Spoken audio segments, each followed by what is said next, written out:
hello friends खुलुमबाय आंनि बड' जब इनफो यूट्यूब चेनेलाव फिन खनसेबाव गासैखौबो बरायहरबावबाय आसा खालामो गासैबो मोजां दं होननानै दा लेटेस्ट आपडेट लाना फैबाय आं लोगोफोर नोंथांमोननि खावलायनायाव बेनो जाहैबाय गुवाहाटी इउनिभार्सिटीनि थ' नोंथांमोना जाय फंबाय बिनानावमोना सेमेस्टार फरायबाय थादोंमोन बुंदोंमोन जे माबा मोनसे नटिस मोनोब्ला खालाम होननानै भिडिअ आं बेनिखायनो मोनसे आपडेट मोननायलाय गुवाहाटी इउनिभार्सिटीनि एग्जामिनेशननि सोमोन्दै थ' बेनिखायनो आं नोंथांमोननि गेजेराव दिनै भिडिअ खालामबाय दा फाइनाली सेमेस्टारनि माखासे नटिस फैदों थ' नोंथांमोना नायनो हासिगोन ग्रेजुवेट आरो आन्डार ग्रेजुवेट आरो लोगोसे पोस्ट ग्रेजुवेट आरोबाव फैबावदों बिएड आरो लोगोसे इन्जिनियारिं स्टुडेन्ट्सफोरनि थाखाय जोबोर मोजां लेटेस्ट आपडेट फैदों थ' नोंथांमोना भिडिअखौ जोबजासिम नायबानो जाबाय गासैखौबो स्टेप बाय स्टेप नायलांबानो गासैबो खोथाखौ बुजिजोबगोन दा बेनि एग्जामा जागोन सेप्तेम्बराव थ' लोगोफोर सेप्तेम्बरावनो जासिगोन फाइनालि एग्जामा सेप्तेम्बरावनो जानायनि खोथा होबाय थ' नोंथांमोना बिनि थाखाय जाहाथे प्रिपेयार जायो बिनि थाखायनो आं नोंथांमोनखौ खावलायहरबावबाय दा फैदिनो जों अफिसियेल नटिफिकेसनाव जोङो बेवहाय नायदिनो अफिसियेल नटिफिकेसन गुवाहाटी इउनिभार्सिटीनि आन्डारावनो फैदों बियो थ' बे फैदोंमोन 21 जुलाइआव फैदोंमोन आं दायो नोंथांमोननि गेजेराव थांदिनि अफिसियेल नटिफिकेसनाव दायो नोंथांमोना भिडिअखौ नायलांबाय थाबानो जाबाय जोङो फैदिनो दायो अफिसियेल नटिफिकेसनाव नैबे जादों लोगोफोर गुवाहाटी इउनिभार्सिटीनि अफिसियेल नटिफिकेसन थ' नोंथांमोनाहाय बेवहाय नुनो मोनदों नङा होमब्ला दा बियो माब्ला फैदोंमोन आं नोंथांमोननि गेजेराव खिथाग्रोनोसै नैबे जाबाय 21 जुलाइआव फैदोंमोन एबा मैयासो फैदों आङो भिडिअखौ दिनै खालामबाय 21 जुलाइआवहाय गुवाहाटी इउनिभार्सिटीया मोनसे नटिफिकेसन हगारबाय जेरावनाखि नोंथांमोना नैबेवहाय नुनो मोनदों माखासे डिपार्टमेन्टनि गासिबो साइन दङ एबा माखासे मेनसन खालामनाय दङ दा गोबां डिसिसन लानानै बिथांमोना 21 जुलाइआव मोनसे नटिफिकेसन आउट खालामबाय दा बेवहाय नोंथांमोना नटिफिकेसनाव गासैबो इन्सट्राक्सनखौ नायनो हागोन आरो लोगोसे नोंथांमोना बिनि PDF फाइल नायनोबा नोंथांमोना आंनि डिसक्रिपसनाव थांनानै गासैखौबो डाउनलड खालामनानै नायनो हागोन आङो लिंकखौ होखाबाय आरोबाव लोगोसे गुवाहाटी इउनिभार्सिटीनि आङो अफिसियेलि लिंकखौबो होना होबाय नोंथांमोना बेवहायनो भिजिट खालामनानै गासैबो खोथाखौ नायनो हागोन दा जों थांनि लोगोफोर थ' बिनि सिगाङावनो मोनसे खावलायदों जुदि नोंथांमोना चेनेलावहाय सोरबाफोर गोदानै फैदोंमोनब्ला अन्नानै चेनेलखौहाय लाइक खालामबानो जाबाय आरो लोगोसे साबस्क्राइब खालामबानो जाबाय आरोबाव हानायसेबां शेयार खालाम जाहाथे बयबो स्टुडेन्टसफ्रा मिथिहैनानै जाहाथे साखा-फारा जानानै थायो एग्जामनि थाखाय दा जों थांदिनि अफिसियेल नटिफिकेसन मेनाव थ' जोङो नायदिनि बेवहाय होनदों माने जिइउ एबा गुवाहाटी इउनिभार्सिटीनि भाइस चेन्सेलराहाय मोनसे डिसिसन लादों एबा 20 जुलाइआव बिथांमोना सावरायनायनि गेजेरजों मोनसे नटिफिकेसन आउट खालामबाय 21 जुलाइआव थ' नोंथांमोना बेवहाय नुनो मोनदोंना थ' जोङो बेवहाय गासैखौबो जोङो फरायला आङो डाइरेक्टलि नोंथांमोननि गेजेराव माने बुजायना होनोसै थ' बुंदों बेवहाय जोङो फार्स्टआवनो मेन खोथाखौ रायलायग्रोनोसै नङा होमब्ला नाम्बार 2आव थ' नोंथांमोना जायफोरनाखि आन्डार ग्रेजुवेट आरो लोगोसे post graduate final semester exam होगोन एबा फरायगासिनो दङ थ' नोंथांमोननि एग्जामा होनदों सेकेन्ड उइक अफ सेप्तेम्बर थ' नोंथांमोना सेकेन्ड उइक अफ सेप्तेम्बर यानि सेप्तेम्बरनि सेकेन्ड उइकआवनो जानायनि चान्स होदों खोथा होदों थ' नोंथांमोना बिनि लेटेस्ट आपडेटखौ मोनगोन होननानै बुंदों एबा एग्जामनि नटिसखौ मोनगोन होनना बुंदों आगस्टनि लास्ट उइकआव थ' नोंथांमोना आगस्टनि लास्ट उइकआवनो माने मोनसे नटिस फैगोन जे एग्जामा माब्ला जागोन एबा थ' आगस्टआव फैनायनि चान्स दङ दा दायोथ' जुलाइ सोलिगासिनो नङा होमब्ला आगस्टनि सेकेन्ड उइक नङाब्ला थार्ड उइकआवहाय बिनि एग्जामनि नटिफिकेसन फैगोन एबा एग्जामा जागोन ना जाला एबा अनलाइन जागोन ना अफलाइन जागोन दायो खुनु फिक्स होनथ'वाखै जे एग्जामा अनलाइन ना अफलाइन जागोन एबा जाथारगोन ना जाथारा खिन्थु मोनसे चान्स दङ जुदि COVID-19 सोलिबाय थायोबा एग्जामा जानायनि चान्स गैया मानो होनोब्ला मिथिखागौ जे गेदारिं जानो हाया दा खोथाया जाहैबाय दायो एग्जामा जायोब्ला होनदों सेकेन्ड उइक अफ सेप्तेम्बर नोंथांमोना सेप्तेम्बरनि सेकेन्ड उइकआवनो माने एग्जामखौ होनांगोन आरो बुंबावखादों सिगाङावनो मोनसे नटिस हगारखादों जे गासैबो एग्जामखौहाय इउनिभार्सिटीनि एग्जामखौहाय 30 सेप्तेम्बरनि सिगां फोजोबगोन होननानै थ' बेयावनो जों हमनो हायो जे एग्जामा फार्स्ट उइकनिफ्राय लानानै थ' सेप्तेम्बरनि लास्टसिम जानायनि चान्स दङ थ' गोबां सेमिस्टार दङ नङा होमब्ला सेकेन्ड उइकनिफ्राय जायाबो जानो हागौ फार्स्ट उइकनिफ्रायबो जानो हागौ दा जों बे खोथाखौ आगस्टआव जोङो बिनि खोथाखौ जोङो लेटेस्ट आपडेट नटिफिकेसन मोनबावगोन जोङो थ' नोंथांमोना बेनि थाखाय जाहाथे चेनेलखौहाय भिजिट खालामबाय थागोन आरो लोगोसे गुवाहाटी इउनिभार्सिटीनि वेबसाइटआवबो नोंथांमोना थांनानै अफिसियेल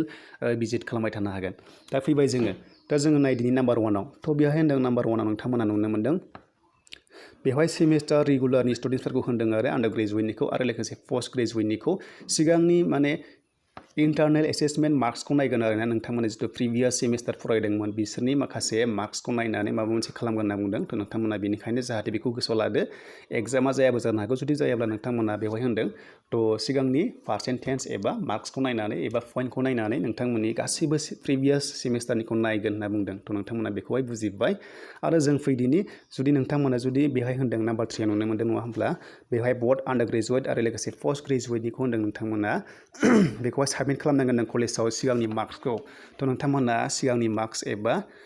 पार्सेन्टेजखौ होननांसिगोन जोङो डाइरेक्ट खोथायाव थ' बेहाय 14 आगस्टनि सिगां नोंथांमोना कलेजावहाय साबमिट खालामनांगोन होननानै बुंदों थ' लोगोफोर जुदि नोंथांमोना खालामाखैब्ला खालामबानो जाबाय 14 आगस्टनि सिगां खालामनांगोन होनना बुंदों बेहाय इन्टारनेल मार्क्सखौ थ' नोंथांमोनाहाय कलेजावहाय साबमिट खालामनांगोन जे नोंथांमोना बेसेबां मोन्दोंमोन एकाडेमिक डिपार्टमेन्ट्सनिखौ आरो थ' नोंथांमोना बेखौ खालामबानो जाबाय बेवहाय होनदों एरियासबो दै लोगोफोर एरियास लोगोसे बथ आन्डार ग्रेजुवेट आरो पोस्ट ग्रेजुवेट जुदि नोंथांमोना एरिया दंब्लाबो एबा बेक साबजेक्ट दंब्लाबो पार्सेन्टेज बा मार्क्सखौ नोंथांमोना 14 आगस्टनि सिगां कलेजावहाय साबमिट खालामनांगोन होननानै बुंदों थ' नोंथांमोना बेखौ गोसोआव लाबानो जाबाय मोनसे मोस्ट इम्परटेन्ट आपडेट बियो 3 नाम्बारा थ' नोंथांमोना आरो गासैखौबो नायनोब्ला PDF फाइल डाउनलड खालामनानै नायबानो जाबाय आङो होखाबाय थ' नोंथांमोना गोनो गोथो दाजा गासैखौबो लासै फरायनानै नायबानो जाबाय बुजिजोबनानै खामानिखौ मावगोन होननानै आं आसा खालामदों जों फैबाय आरो दायो नेक्स्टआव थ' लोगोफोर नोंथांमोनखौ 4आव होनदोंना नोंथांमोना जुदि फर्म फिलआप खालामाखैमोनब्ला खालामनो थिनदों जुदि नोंथांमोना एरियार साबजेक्ट दङब्ला एबा बेक साबजेक्ट आरो लोगोसे रेगुलार थ' नोंथांमोना बेखौहाय खालामथारनांगौ होनना बुंदों मानो होनोब्ला फर्म फिलआपखौ खालामथारनांगौ होनना बुंबाय थ' बेखौ जोङो नायोब्ला मिथिगोन जे एग्जामा जानायनि चान्सआव दङ नङा होमब्ला मानो होनोब्ला फर्म फिलआपखौ खालामनो होथारदों बेनिखायनो जुदि नोंथांमोना बायसेन्सआव खालामाब्ला आरो लोगोसे जुदि एग्जामा जायोब्ला उनावहाय जोबोर माने पस्ट जागोन होनना बुंनो हायो थ' नोंथांमोना बेनिखायनो बेखौहाय खालामदो मानो होनोब्ला जिउआ बेखौ रिक्वेस्ट खालामदों स्टुडेन्ट्सफोरखौहाय फर्म फिलआप खालामनो थ' जों फैबाय दायो फाइनाल सेमिस्टारनि नाम्बार 5आव नुदोंना नोंथांमोना फाइनाल सेमिस्टार जितु माने इन्जिनियारिं फरायगासिनो दङ नोंथांमोननि एग्जामा जागोन आरो लोगोसे बिनि एग्जामा जागोन अनलाइन मड थ' नोंथांमोना अनलाइन एग्जामखौ होनांगोन जुदि इन्जिनियारिं फरायगासिनो दङब्ला आरो बिनि डेटखौहाय थाबैनो माने सर्टलि एनाउन्स खालामगोन होनना बुंदों नोंथांमोना नटिफाइड जागोन आरो ना बे साननैसोनि उनावनो जे एग्जामा माब्ला जागोन थ' नोंथांमोना बेखौहाय नुनो मोनगोन आरो बुंखाबाय सिदा खोथा बिनि एग्जामा अनलाइन जागोन होननानै बुंबाय थ' नोंथांमोना बेवहाय गोनो गोथो जानांला दा फैबाय जोङो 6आव थ' 6आव होनदों नोंथांमोन जुदि नोंथांमोना रिगार्डिं एग्जामिनेसन्स फर दा BEd कर्स नोंथांमोना जुदि खालामदोंब्ला थ' नोंथांमोननि एग्जामाबो जासिगोन होननानै बुंदों बिनि डेटखौहाय दा बावैनो होगोन होनना बुंदों कन्ट्रलार एग्जामिनेसन जिअ'आ थ' नोंथांमोन जिअ'आव जायनाखि माने बिनि प्रसेसखौ खालामगासिनो दङ थ' नोंथांमोना दा बावैनो BEdनि एग्जामखौबो मोनसिगोन एबा माब्रै जागोन अनलाइन अफलाइन गासैखौबो मोनजोबसिगोन दा जों फैबाय लास्टआव थ' नोंथांमोना लास्टआव नुदोंना for all examinations at 20% of total examination fees have been waived थ' नोंथांमोना बुंदोंना 20% डिसकाउन्ट मोनखाबाय नङा होमब्ला फिसआव थ' नोंथांमोना बेनिखायनो जाहाथे फर्म फिलआप खालामो बेखौ खालामना लाबानो जाबाय जाहाथे उनावहाय खालामालासिनो एग्जामखौ होनो मोनि दाजा थ' बेनिखायनो आङो बारै खावलायबावदों आंनि इउटुब चेनेलनिफ्राय लोगोफोर फंबाय बिनानावमोनखौ थ' नोंथांमोना फर्म फिलआपखौ खालामबानो जाबाय 20% डिसकाउन्ट मोनखाबाय थ' होनदों लोगोफोर लास्टआव नुदोंना बे एप्रुभेला नैबे जाबाय भाइस चेन्सेलरनिफ्राय फैदों 21 जुलाइआव थ' नोंथांमोना नुखाबाय एबा नोंथांमोना प्रेक्टिकेलि नुबाय दायो PDF फाइल थ' बियो खुनु फेक नङा लोगोफोर बेयो जाहैबाय गुवाहाटी इउनिभार्सिटिनि मोनसे नटिफिकेसन अफिसियेल नटिफिकेसन लोगोफोर बेवहाय खुनु फेक नङा आरो लोगोसे आं माब्लाबाबो फेक आंनियावहाय इउटुब चेनेलाव होआ उइदाउट PDF फाइल एबा अफिसियेल नटिफिकेसननि अनगायै आं माब्लाबाबो भिडिअ खालामा नोंथांमोना मिथिखागौ थ' लोगोफोर भिडिअखौ जोबोर खस्थ'यै खालामनाय जायो बेनिखायनो खनसे लाइक खालामदो जुदि नोंथांमोना भिडिअखौ नायदोंब्ला आरोबाव लोगोसे जुदि नोंथांमोना चेनेलावहाय गोदानै फैदोंमोनब्ला चेनेलखौ मोजां मोनदोंब्ला लाइक खालामनो दाबाव आरो लोगोसे साबस्क्राइब खालामनो दाबाव आरोबाव मोनसे खावलायजों नोंथांमोना कन्टेन्टखौ माबोरै मोनदों नोंथांमोना कमेन्ट बक्सआवहाय बुंहरबानो जाबाय मोजां मोनदों गाज्रि मोनदों नोंथांमोना बुंनो हागोन आरो भिडिअखौ मोजां मोनाबा नोंथांमोना डिसलाइक होनो हागोन थ' फाइनालि आङो भिडिअखौ बेवहायनो फोजोबबाय लोगोफोर आरोबाव मोनसे खोथा लोगोफोर आङो दा बावैनो दिल्ली पुलिसनि नटिफिकेसन लाबोगासिनो दङ नोंथांमोना दिल्ली पुलिसाव एप्लाइ खालामनो हागोन कनस्टेबल थ' बे जाबाय एक्जिकिउटिभ कनस्टेबल थ' नोंथांमोना अल आसामनि गासैबो केन्डिडेटआनो एप्लाइ खालामनो हागोन थ' लोगोफोर आङो भिडिअखौ बेवहायनो फाइनालि फोजोबबाय